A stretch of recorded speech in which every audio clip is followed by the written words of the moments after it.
Hey guys, and welcome to episode 5 of the most common mistakes which I see people do at the gym on a day-to-day basis. Today we're going to focus on lower body, so we're going to go through some quad dominant exercises, along with hamstring dominant exercises and a bit of calves to finish off with. So let's get started and we'll begin with squats. Okay, how deep should you go? That's completely up to the individual. Some people have great flexibility, you can go all the way out to the grass. Other people, not so much. Some people have proportions, to the point where they're just perfectly built for squatting. Other people might have a really short torso, really long legs, and have a harder time when doing it. So the most important thing is to find your own range, okay? Ideally, where you can maintain tension on your quads. You don't want to be going too deep to the point where your bum tucks underneath your torso. We'll try and demonstrate. Let's take, for example, my perfect range. Probably this depth, okay? For me, that's as deep as I want to be going. Any deeper, and I now feel it in my lower back. My lower back is tucking, as you can see there. Bum is tucking, tension's moving away from the quads onto my lower back, and it's not very comfortable for me. So, obviously, posture again is a huge thing you need to bear in mind when squatting. So when you go down into the squat, you need to keep your spine straight. In fact, what I'm actually doing is pushing my lower back inwards and pushing my chest out. So that I'm in this position here, I'm in a very strong position to squat and drive up some heavy weight. Okay, you do not want to bend your spine like this. Bending your spine is going to put a lot of pressure on your lower back. Do not do that. Okay, squat with bad form. This is bad form. You're leaning too far forward and you're trying to drive up. You're pretty much using so much of your lower back when you're trying to do that. That is not what you want to be doing. You want to be in this position, sinking down, keep your chest upright, looking high, pushing your ass out, and then driving back up. That's the range which is working for me. Nice and solid. Core is tight. I'm driving with my legs, I'm not pulling up my lower back. Foot positioning, you basically want to find the point which is comfortable for you. For me, so my feet are just wider than shoulder width apart, and my toes are pointing back. My toes are pointing outwards. You want to make sure that your knees follow the direction which your feet are pointing.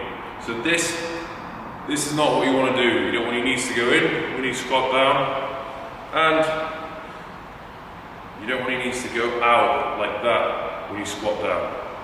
Knees should go in line with your feet. You also want to place close attention to what is happening with your feet when you squat, okay? So when you're squatting, force should be spread out throughout the entire foot. You don't want to be driving down and coming onto your tiptoes. Okay, and you don't want to be driving down and have too much weight on your heels. You're going to be very unbalanced. You want to make sure that all the force is spread evenly out onto your feet so that you're in a strong position to drive the weight up and you're not rocking backwards and forwards. How wide should you stand? That completely depends on the individual. For me, due to my flexibility and the length of my legs and my shorter torso, having a narrow stance isn't the best option for me. I can only really get to this point here. If I get any lower, I almost want to fall backwards.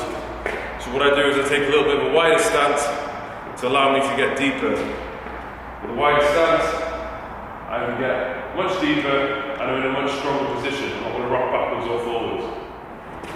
Another common mistake which people are making is in the Romanian deadlift exercise. So what people actually do most of the time, a common mistake which I see people doing, is they're lifting the weight up using more of their lower back than anything else. The key is not to have the intention of trying to pull the weight up, down, pull up and down, but to actually push hips back, hips forward, hips back, hips forward. You're going to engage way more of your hamstrings when doing that.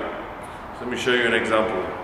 What I see too many people doing when they do this is they come down, but they go past the point where the hamstrings are under full tension. They'll come down, and then they start to bend at the spine, so that when they drive the weight back up, they initiate the movement with the lower back instead of the hamstrings. You're going to place way too much tension on your lower back, which is not the goal of this exercise. So, an example of how you shouldn't do it. Push your hips back, push your hips back. I should stop here, but I'm going to continue to go down. Now, it's all on my lower back. I'm actually pulling the weight up and then thrusting forward. Another common mistake is the leg extension. Two things you see people doing wrong. First of all, the overall posture and body positioning is not right. They're leaning back way too much, and instead of their bum being stuck right in the corner of the bench, they actually allow themselves to kind of be in this slouch position. If you're in this slouch position, there's a big space here. What it basically means is your range of motion is limited. You're only really doing half of a rep.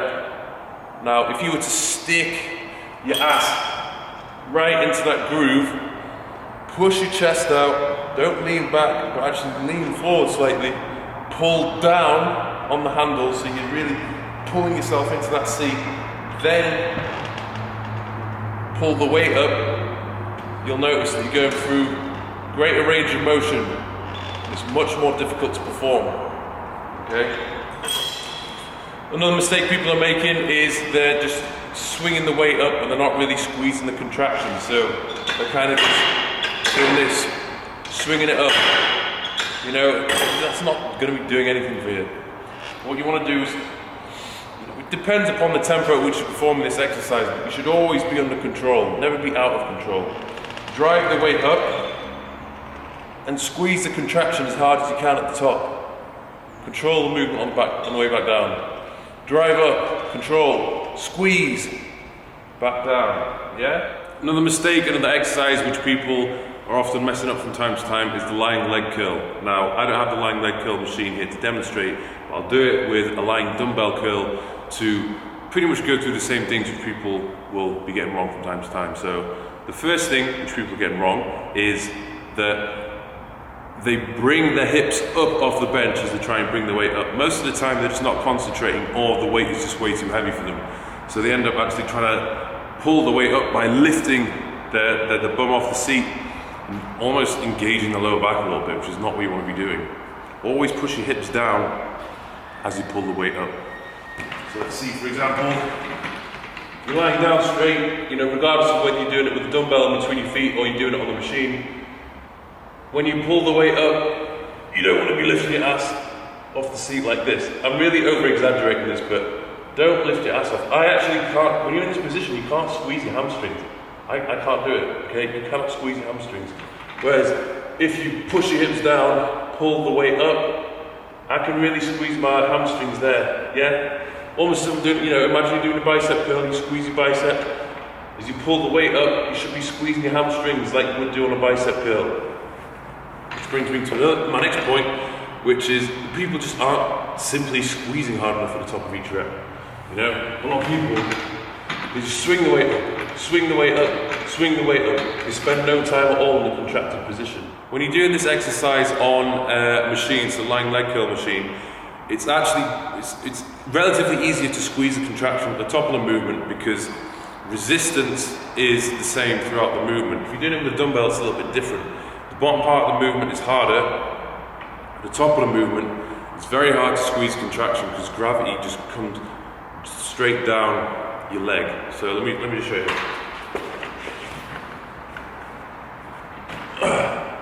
So imagine you've got your training partner, they place a dumbbell in between your feet. This part of the movement here, this is the hardest part of the movement. This bottom part. As you bring the weight up, what a lot of my clients tend to do the first time they do it, they swing it back up and they bring the weight almost to this position. My hamstrings are doing nothing. I could stay here all day. It's not doing anything. What you want to do is as you pull the weight up, you have to really concentrate and squeeze the contraction as hard as possible at this point, and then slowly lower the weight down and then bring the weight back up and squeeze here, squeeze hard. You've got to learn how to squeeze it. Next exercise we're going to go through is the walking lunge. So you can be doing this with dumbbells or you can be doing it with a barbell. Common mistake which I see people doing is when they take the lunge, when they take a step forward, first of all, the step's either too big or it's too short. Take a step too short, you're going to end up on your tiptoes. Take a step too big, you get a pretty shitty range of motion, you're going to feel a pull on this back leg. Don't want to be doing either one of them. The ideal kind of position to be doing a lunge is something like this, okay? Knees are at right angles. Back knee, front knee. So whether you're holding the dumbbells or not, you should be driving up with that front leg. Now, some people say if your knee's in front of you, or too far in front of your foot, it's going to be bad for your knees. I don't believe in that. It depends on the individual. You know, sometimes when I lunge, I'm actually in this position here. You can see my knee's actually in front of my ankle, but it's not causing me any pain. As long as you don't go on your tiptoes and push off on your tiptoes, you're going to be okay. Make sure that as you drive up with that front leg, your entire front foot is flat on the ground, so you're not pushing off with your tiptoes. That's when you're going to cause strain in the back of your leg and knee. One thing as well, talk about the position of the torso. Now this isn't necessarily a mistake, but it's something you want to bear in mind. So if you take a step forward and you sink down like this, keep your torso upright, drive up, it's going to be quad dominant on the front leg. However, if you take a step forward and you actually lean forward in this position here, so your torso, yes, your spine is straight, but your torso is about 45 degrees, dumbbells right in front of your foot, and drive up. I'm going to hit way more on my glute. So think about it when you do lunges. Do you want to hit your glutes or do you want to hit your quads? Quad focus, upright, glute focus, lean forward. What you want to think as well, final thing, bear in mind when you're doing a lunge, you've got to think about what your hips are doing as you take that step. So to take a step, if you bring your hips forward like this, I'm going to end up pushing off with my tiptoe, which is not what I want to do. I want to take a step and my hips want to go down. So hips, down, drive up. One thing as well, full range of motion. Don't come down in this position, just go to that kind of a depth. You can go much further down. Come to the point where your knee is almost touching the ground to ensure full range of motion. Doing this, you're just doing half reps. You're taking shortcuts. Don't take shortcuts. I know all the shortcuts. Every time my client does that, I'm like, no. You're being lazy. So obviously, full range of motion, get your knee down to the ground, but don't smash your knee on the ground. Don't take a step and go doof, and then try and come back up. You're going to damage your knees, okay? So like almost everything I get people doing, ensure that you have control. There is no need to rush through walking lunges. If you do it, the quicker you do it, the higher the chance of you injuring yourself, messing it up, and getting your form wrong. Another exercise step-ups, one of the biggest problem is the intention and the execution of the exercise. So what a lot of people do, when they're lifting a heavy weight, once again, they'll take the shortcut and they'll take the path of least resistance. Like this. This is usually the starting position when you're doing a step up. Now, what you should be doing, your foot up on the box, whatever it might be, you need to be generating force with this front leg. That is the focus. We're trying to work this leg, we're not trying to work the back leg. At least not yet anyway. What you want to imagine is that you're leaning forward and you want to crush that platform. The intention is to crush the box.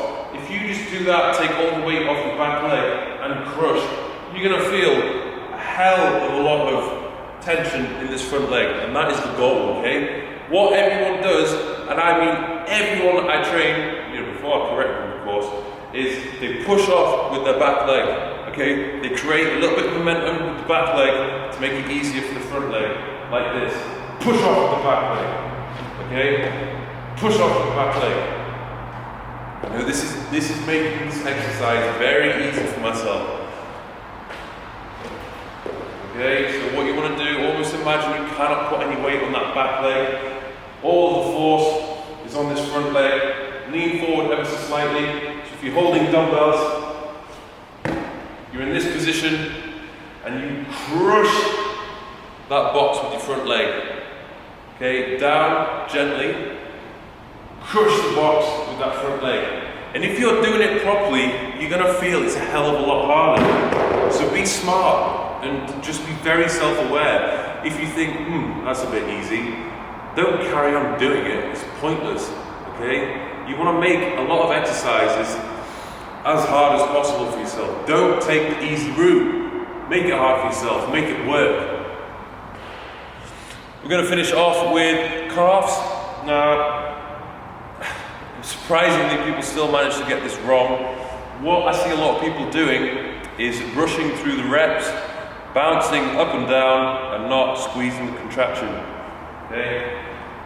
So let's see an example of what a lot of people do. Just kind of bounce up and down like this, up, down, up, down, up, down. Wrong! What you want to do, bring the weight up, get onto your tiptoes as high as you possibly can, and then squeeze that contraction as hard as you possibly can, and then slowly control the weight back down, lengthen the calf muscles, and then drive back up. As high as you can, squeeze that contraction, and then come back down. Calf training is not easy, it's not pleasant, okay? It never has been. Those that do it properly and have monstrous calves have perfect execution when it comes to training them. That extra 1 inch makes a difference.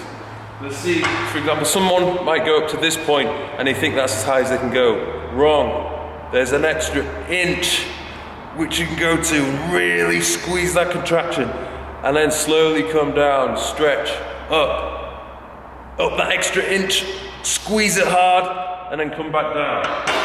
So that's the most common mistakes I see when people are training their lower body. I'd like to talk about more to do with the squats in a future video, because I believe that's the one that's probably going to have the most questions associated with them. Got one more video left, and that's going to be all about the abdominals and the most common mistakes when it comes to training your abs. So stay tuned for that one, and I hope you enjoyed it.